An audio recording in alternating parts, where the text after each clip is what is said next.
Welcome to a very special Fans Fight Back on the PitchBoxing app, where the bat signal has gone up. Boxing Twitter has had to have an emergency meeting. We've called together the greatest names, views, the greatest Transformer duvet crew that was available. James Sunderland and Raheem Noble, how are you, gents? I'm all good, mate. I'm all good, thank you. Raheem seems to have frozen ever so I'm well. It's been a crazy time on the timeline. You're back.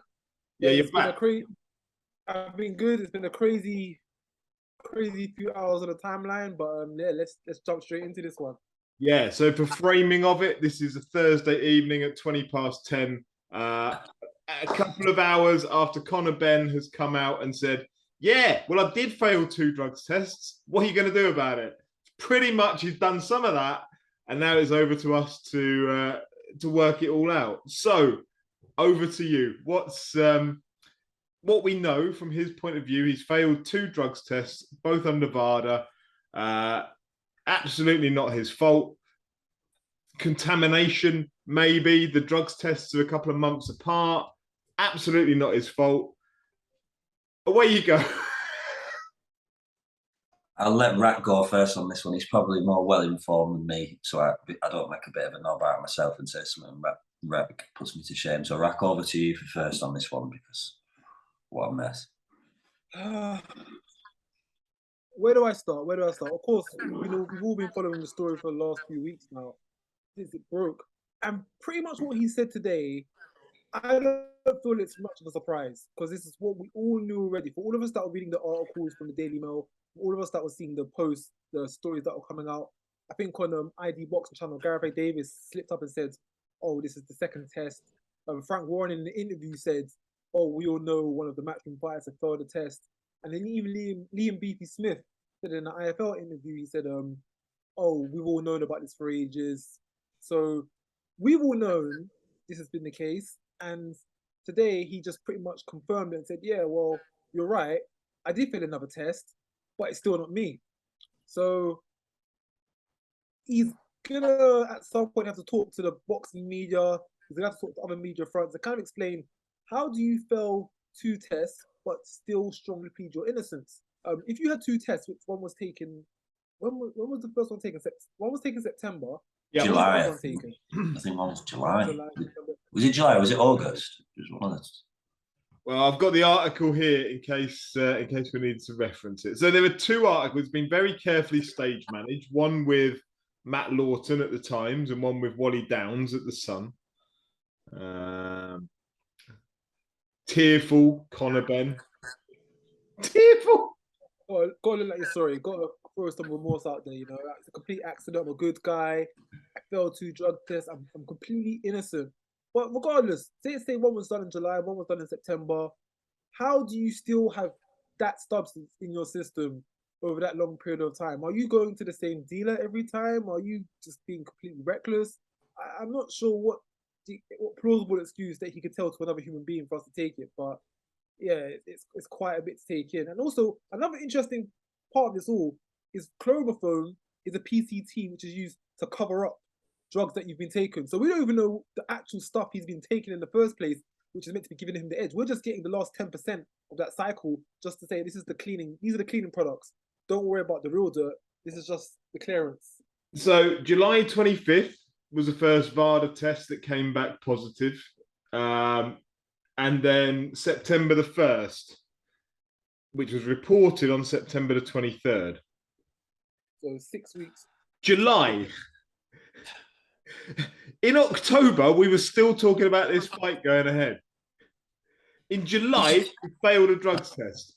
It's embarrassing. It's genuinely embarrassing. My missus is a big tennis fan, right? And I was discussing this with her, and I said, any other sport, seemingly, the moment you fail a drugs test, the sport kind of turns its back on you, and it's over to you to solve that problem yourself. It doesn't try and back you up and say, let's get through this together. Let's find a way that you can still compete in this in the way that boxing does. It's just, honestly, it's genuinely mental. When I saw this, I just started laughing at first. I just thought, like, boxing. You know, and then got you.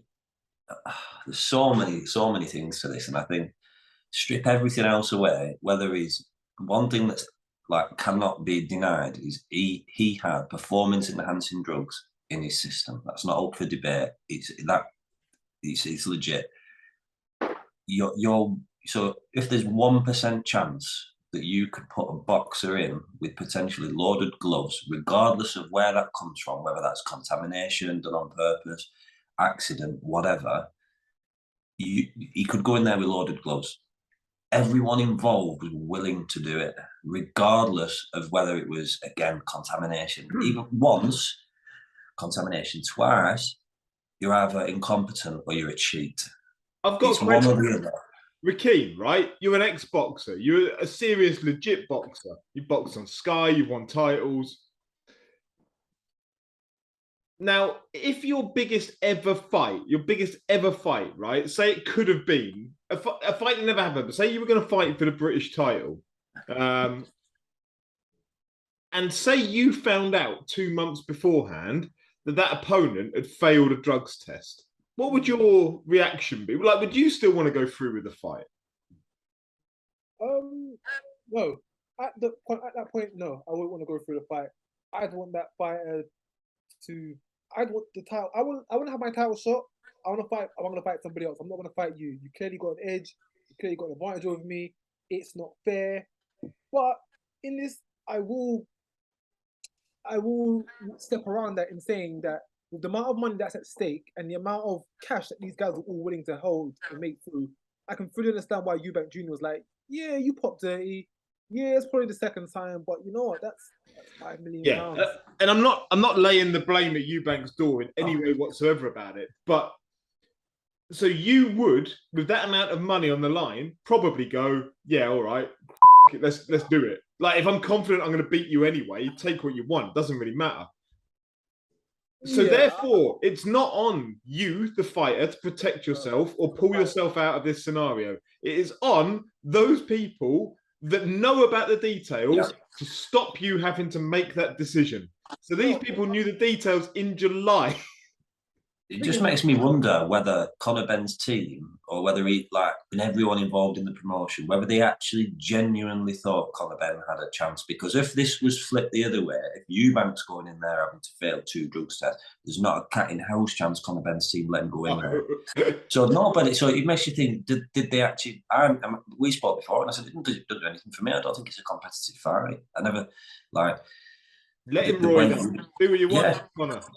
Yeah, so he's probably thinking, well, I'm not bothered whether you go in there with a bat, I'll probably chin you anyway. But it just makes me think, did anybody actually think that it truly involved? Was it just, did the zone need that fight more than anybody else involved? Like, yes. I'm not saying, I think they did, because they really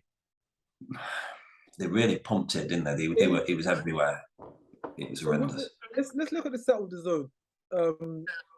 The zone signed Anthony Joshua. They paid a ton of money for him to have him and Usyk 2 on the zone's app. It didn't happen. Sky got that. They got him back paid, didn't they? They got him back paid by AJ. They got him back paid. He took the contract and everything. Pretty much. Also, as well, they've had to use a pay-per-view model, which they never intended to use in the first place. Triple G Golovkin, they had to make that pay-per-view. That wasn't something that was in their books to do so. So they've lost Watsy Pascal was another fight I think was intended to have. Broke down, didn't happen. Because of VADA testing. Ironic, circle. Dylan White, Fury, they're hoping for that. They didn't get that. So this year, there's not been many breakthroughs for the zone. There's not many big things that they can hold on to and say that, yeah, this has made our year. So having to introduce a pay-per-view, they were going to skyrocket for Eubank Benn. That was going to be, this is going to be our breaking point. We're now going to break even. We're now going to get ourselves on track. We've got a massive fight, legacy fight right here. Yeah, Can I throw something into the mix? It's a theory. It's not a fact, right? Nobody sue me for this. They knew about this in July. We know that now because Conor Benn's told us that. That's not up for debate. DAZN was selling this throughout July, throughout August, September, October. To buy the pay-per-view, you had to pay for the subscription to DAZN. Now, why didn't anyone tell us about this in July? How many people took out subscriptions between July and the date that the fight eventually got cancelled, which was the Friday, the day before it was due to happen? How many people have taken out their £9 a month, whatever it is, subscriptions to the Zone? How many of those are able to get refunded out of it? Clearly, the pay-per-view aspect, they'll have to refund. But what about the subscription element? Did the Zone know about this and still allowed people to keep subscribing? Of course they did. Of course they didn't. And another thing with all this, I think it just looks horrendous. Is obviously Hearn is the best talker there is. Let's be honest. Put him on a camera and he can make you believe anything. But the noise that we've been hearing, that I hold the apologies as loud as a disrespect, all this crap from Conor Benn and Eddie Hearn saying, "Wait till you see what the scientists have had to say," and then they come out with contamination. Are you taking the piss? Contamination, and you've been giving it. I've anticipated Dr. Nick from The Simpsons to come out. Hi, everybody. Hi, Dr. Nick. Yeah, I just thought there'd be some form of, like, I don't know, TUE, that maybe there was a good old admin error, or there'd be some contamination. You've given it a big song and dance. You're going to put a fight on. You failed 2 tests, and the best thing you can come up with is contamination. Rakeem, you look eager. You're on there. I think I might be onto something. This fight was first announced. Was it August? I don't know. Not sure. Because something I probably spend too much time on Twitter, but something that I thought before, which when this whole came into fruition, it kind of made me go full circle. Don't you think it was kind of fast that how out of nowhere they just started saying, yeah, Conor Benn, Eubank Jr., Conor Benn, Eubank Jr. This fight's the next fight. After Eubank's last fight and after Benn's last fight, there wasn't really any talks of it. I think there was one tweet where it said Eubank Jr. versus Benn, but that was it. It died out. Somebody involved on the Conor Benn side. I'm not going to say any more than that. Somebody, and there's a lot of different areas of the Conor Benn side, text me after his last fight before this was announced. Was it Van Heerden? Was that his last fight? Text me saying the next fight for Conor will be a big fight. When this got announced, when this got announced, I texted him and I was like, "This isn't what you had planned, is it?" He said, "No, it isn't." But look, this was one of the ones that was in the mix, but it wasn't the one that we had planned. The reason why I think, the thing is, they've been saying it for Conor for the last 2 years. Next fight's a big fight. Next fight's a big fight. But he was quite adamant. He'd never said that before, but he said it about this one. The reason why I think it's happened here is they found out that in that course of time in July, they found out that Conor popped 30, and at that point, they thought, you know what, this could blow over at any point. Let's push him out there. Let's just cash him out now, because it might be found out when it's too late. So let's put him in the Eubank fight because that's going to sell, and we hope the ship doesn't hit the fan, and we hope it just doesn't sink. And then they caught out about it, and now it's all coming out, and that's why we're now finding out they did it in July. Because I'm pretty sure this fight got called end of July, August times. Because it happened just out of the blue. No one called for it. There was no call for it, was there? You're right. It was just out of the blue. It was a rush to get it over the line before this all came out. And it happens 3 days too early, and they didn't get paid for it. So I think this is why we got Eubank Benn in the first place, because they knew he was going to pop 30. I think that's a great theory, to be fair. Yeah. So if that is the case, just makes you realise how not stupid, because obviously they're very intelligent people, but if that was the case and DAZN still pumped money behind it and Eddie Hearn still really puts his, bollocks on the line really with it, it's just pure desperation, isn't it? I wouldn't call it desperation, because look at I meant on Conor Benn. I meant to cash out Conor Benn. Like, if they're just thinking, right, we've got to get this done now. It's just... In a sense, yeah. In a sense, no. In a sense, because, like I said, at some point, just because you hit the fact, he could be fighting like an American top 30 fighter, and it comes out afterwards, and it's like, well, the train's not dead. Let's make as much money before it all explodes. And they were short by 3 days. If it was 3 days later, it would have worked. Okay, we cashed him out. He's a drug cheat, whatever. We've got the money in our pocket. It doesn't matter. He can soar off into the sunset, go back to Essex and live with his family. So I can see why. I want to circle back to something you said earlier as well, Rakeem, actually, which was about that the part of talking about the amounts in his system and the fact that he had it in his system. And the fact that there's this focus from Hearn, I think it might have been mentioned in the Ben stuff about how little the amounts were. Those trace amounts, those smaller, and you said, Rakeem, about it being a masking agent and the fact that it will be on the end of a cycle of something else. Yeah, like the way they keep using this term, trace amount, is almost to mislead the public into thinking that when you are caught with something in your system, it's going to be fucking weapons grade, 15 lines of cocaine, 20 pills inside of you. Nobody's doing that. People are just taking things that are upping their levels to little bits that are above where they perhaps should be. They're not taking 50 grams of testosterone. They're taking nanograms of testosterone to boost themselves up.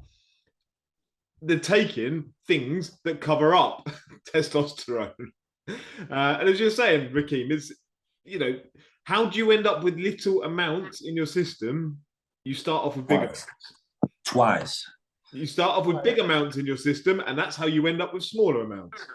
Yeah. And they just never got it all out on time. That's where they came up short.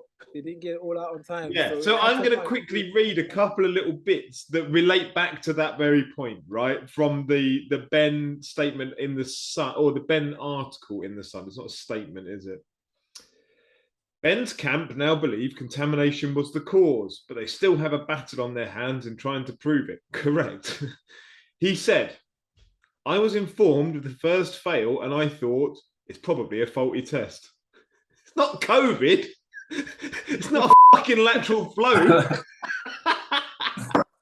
I thought we'll get to the bottom of it. We're still trying to do that. We're making progress. You've had weeks and weeks. But the way it's been blown up has affected me so much. My innocence will be proven. It has to be. Right.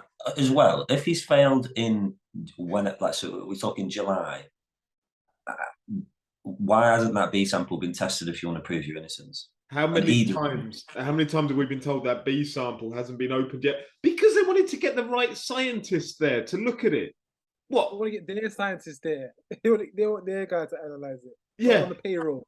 They need to qualify someone first. Frank Smith's going through like a 3-month online degree, I reckon, to... That's the only way this turned up in a white coat. So he goes on. I passed all my UCAD tests, which people aren't talking about. No, they are actually, because the fact that this isn't a substance that UCAD were testing for. I've passed all my tests in and out of camp. I've been a professional for 7 years and never failed a test. Well, that's all right then. Lance Armstrong was a professional for many years, never failed a test. So that's absolutely fine. I signed up to VADA in February, so it doesn't make any sense. Why would I take something then? Honestly. It's not looking good. It's not looking good. There's nothing. Rack, how many times have you tested in your career? No, zero. And you fought at a level where, as a fan, if I'm seeing a fighter on my TV, or fighting for domestic level honours, regardless of the level, you expect, some form. I'm shocked at that you've never been. You would never test. Here's a funny fact. I had 40 amateur fights, 14 professional fights. Altogether, that's 54 fights. I've never once been drug tested. Never, ever. It's absolutely mad. Without putting you on the spot, Rack, asking for any names, nothing at all, right? But completely anonymously, were you ever aware of any fighters, your gym, any gym, anywhere, that were on PEDs? No, I actually wasn't. Maybe I'm oblivious, but no one around me I was aware was taking drugs or they was taking PEDs. No, and it's quite interesting. So, yeah, I've chatted with lots of boxers.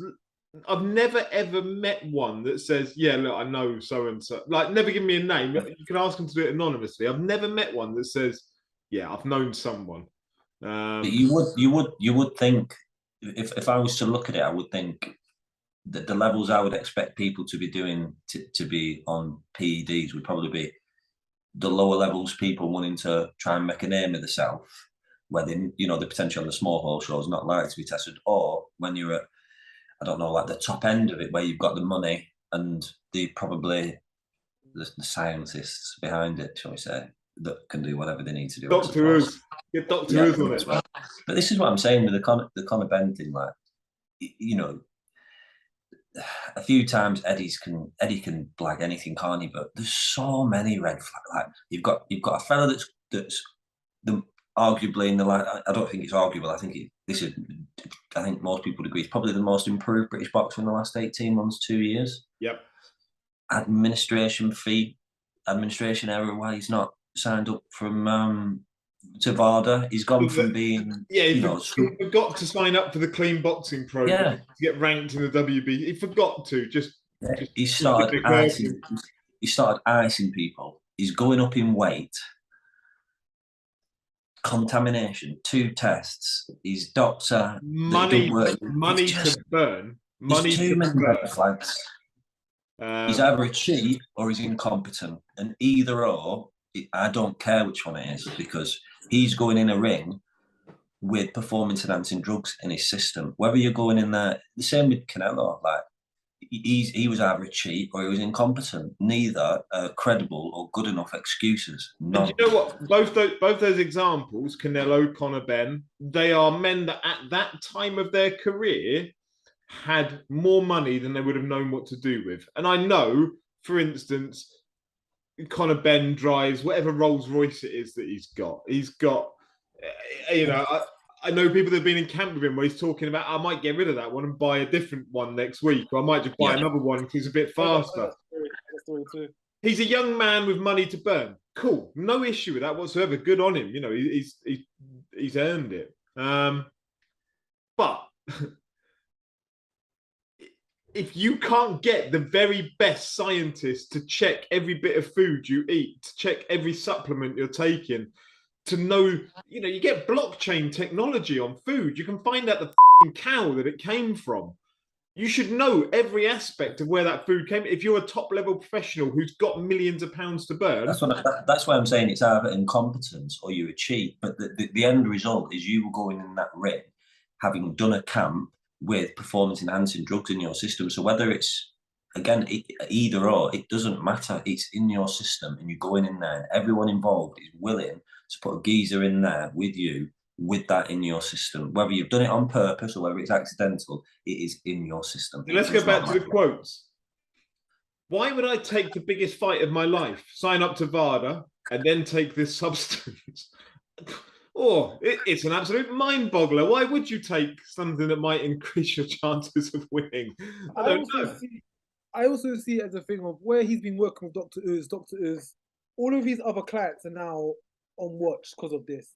But when you've been working with someone who knows what they're doing and is competent as Dr. Uz, who's been doing it for years, works with a whole bunch of high-level people, it becomes a bit of almost complacency. You just don't expect to be caught. Dr. Uz has probably been doing this for years, never been caught. And all it takes is one slip-up, one mistake, and now all of your previous achievements, all of your previous fighters and case studies are now going to get brought up. Joseph Parker, now let's look at this. Joseph Parker, he put Chisora down like 3 times in their rematch. He didn't do that in the first one. He got put down by Chisora in the first round. Joe Cordina, out of nowhere, he's just blitzing guys in 2 powerhouse. And he didn't have a knockout power beforehand. Paddy the Baddy, he loses 10 stone. He loses like 2 stone in like 10 weeks for every camp. Yeah, but he got iced by Del G, so he doesn't count. Well, if Del G ever does jump in the ring with him, tell Del G that Paddy has to get VADA testing. We need that VADA testing because we don't want Del G to be getting done over there like that. But yeah, if you start to look at it now, some of the other fighters in Dr. Uz's camp, there's some discrepancies. Like, that was kind of peculiar. That was kind of strange. We let it slide before, but now that Conor Benn's pops, you definitely have to ask those questions. Well, he did get powerful out of nowhere. He did lose a lot of weight really quickly.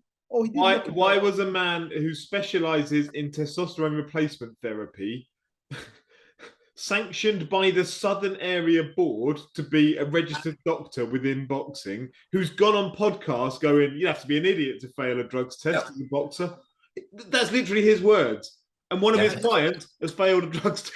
Yeah, now he's did a drug test. You've got to start looking at all the work he's done beforehand, all the fighters, and start saying, okay, well. So back to the quotes.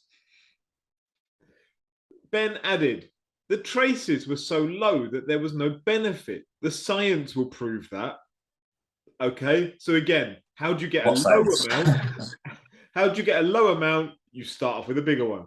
I've got the best scientists on this, and I'm now spending a lot of money trying to prove my innocence. A lot of money. I had to buy my innocence, yes. Stressing that point of a lot of money. Right. It's not our fault. Don't try and make us feel bad about it. We're not the ones that have popped dirty. You're talking about me really trying to prove my innocence and get to the bottom of what has happened here. Yes, because it's a strict liability offence whereby if you have failed, it's on you. It's not on us. So what do you make of the fact that he handed in his licence to the board? Right, you'll know probably more about that. But like, that just seems... this is what I'm saying. Like Hearn has gone from, we want this fight where we need the board of control to be comfortable. They're our board, you know, really like almost like massaging the ego of the board a little bit, to then here's my license. It just makes... I don't understand. What I get from that, so handing the license is pretty much a forfeit. I'm not a British. Basically, I'm handing my license. I'm not part of the British Boxing Board anymore. You can't investigate me. You can't go through this case anymore. You can't test me either. You can't find me. You can't do anything against me. UK can't test me. UK can't test me. I've got breathing time to now kind of do what I want to do. I've not been suspended. You don't have to ban me or find me. I've just got more time to come up with my fabrication of a story. That's pretty much what it gives him now.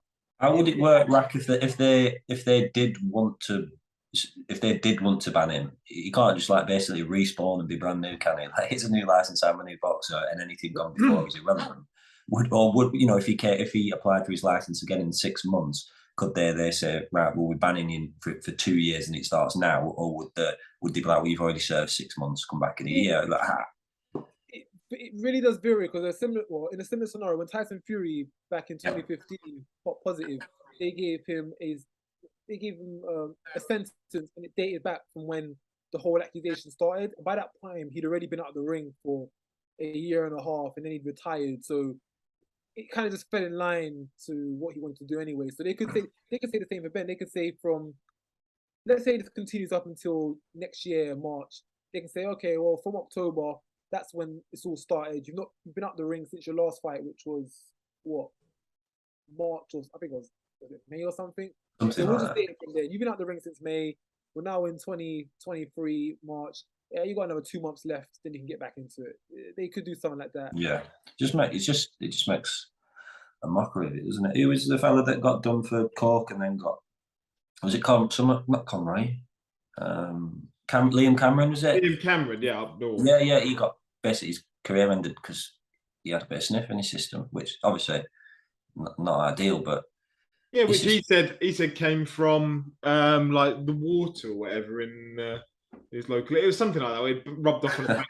Like whatever. It was about as realistic as contamination 3 months apart, twice in a row. I think it's worth noting as well, Charles Giles, who's the chairman of the British Boxing Board of Control, QC, very, very smart legal brain. I think the board have benefited from having his input into this whole scenario. In that, when you look at how they handled previous Dillian White, Tyson Fury, the high-profile cases, the board seemed to wilt at the threat of legal action. Well, maybe they did, though, because if they knew about it in July and they're still sanctioned the bout, that begs a few questions. Did they know about it in July? I don't know. Yeah, no, because the only reason I'm wondering is you hear apparently VADA report the tests to everyone involved, like the people who were putting on the bout. This is, again, I'm just going off bits and bobs that I've heard here. I don't know. If they did know that it tested, dirty once and then again, and they didn't do anything until it all came out in the press and public opinion, that's even, it's grim. It's just horrendous. I just keep going back to the fact that everybody involved was willing to let Eubank go in, including his team. Nothing to do with Eubank, and I'm probably even more like, I don't even have that strong of an opinion on Conor Benn, because I probably just expect it from boxers now. But it's everyone around the event was just happy for it to go ahead. Apart from one man. Eubank Senior. When you take his Well, yeah, go back to his comments of like, I will take legal action to stop this fight happening. I wonder whether there was What did he know? Was there a gagging order on everyone? Like, Yeah, people start, I seriously wonder if he knew about it, because his comments were quite a few weeks out from that fight, and he'd said, I will take legal action to stop this fight happening. Everyone laughed and went, no, you can't do that. Your son signed a contract. Oh yeah. I've spoken that quite a bit. Yeah, I do think Eubank Senior actually was aware. I'm sure you guys heard that. I think it was a week before the fight. He checked into a He checked in because he was having lots of mental health issues, and that shitbag website reported something about his personal circumstances. Yeah. Information that we shouldn't know about. It's none of our business. But with that information, we can kind of, the pieces of the puzzle do fit together. He's saying, I'm going to force legal action, having breakdowns about it. And the fact that, remember when this was first announced, we thought, oh yeah, we're going to get the two fathers involved, it's just like old times. And Senior, from the jump, was like, I'm not getting involved. Yeah. I'm not getting involved in this. We said that, didn't we? You know, like, I'd rather watch the gloves are off about this fight with the dads than the actual lads themselves. Yeah. But he was nowhere near it. But the thing is, now that kind of further supports the case that all of them going into the fight had an idea or knew about this. Hence why from the very onset, Senior was like, no, I'm not involved. Yeah. And at no point had he swayed towards it, because I think, again, they were cashing Conor Benn out. He's pops. We've got to cash him out. We've got to do something with him. We put a lot of money into him. Let's go for it. And Senior just wasn't. Yeah. And Chris Senior said, I've seen one son die. I don't want to see another. And how much of that now starts to stack up and make sense is. I mean, they did a talk recently, didn't they? Do a video sort of coming round of Senior and Nigel Benn doing a talk. And Nigel Benn said something like, we knew about this months ago, which obviously is probably the July thing. And he corrected it. And Senior didn't flinch that much. He didn't add anything, so he must have. They must have known. They all knew. Right, gents. I've not deciphered that they all knew from beforehand. The fight was a rush act to catch up Conor Benn before the news got out there. Senior knew, everyone knew. We've been shammed as the public. We're out of time. It's been a pleasure. Thank you so much for putting it all in there. Let's see where it all evolves to over the next week. Cheers, mate. PitchBoxing. Thank you very much, gents.